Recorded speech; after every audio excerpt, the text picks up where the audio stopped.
Now these cupcakes are pretty special.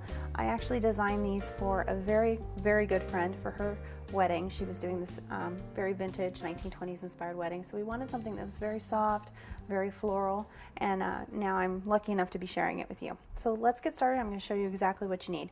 We're going to be making 6 different designs today, so for just the purpose of the demo, I have a half a dozen cupcakes here. These happen to be vanilla, just because I plan on taking them home to my kids and that's their favorite flavor, but you can use, of course, any flavor you like.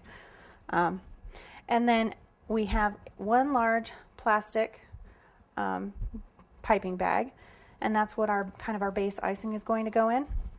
And then I have 5 additional parchment cones that I've already made up,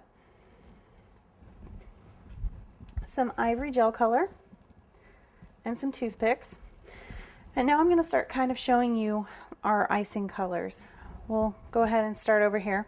This originally started off as rose pink, but you've noticed the color is a little bit different than you would normally expect, and that's because we're trying to age these colors. So every color out here, with the exception of the purple, because I want to show you how to do it, has had ivory added to it. So we started out with rose yellow, or rose pink, lemon yellow, leaf green, sky blue, and they've all had some ivory added to it. And then of course we have our back buttercream icing that has also had ivory added to it. And I'm going to show you here with our violet what adding the ivory actually does. I also have a small parchment cone back here that has a little bit of white icing in it, and it's just had the tip cut off. That way if we want to do any kind of scroll work, it's there and it's ready for us.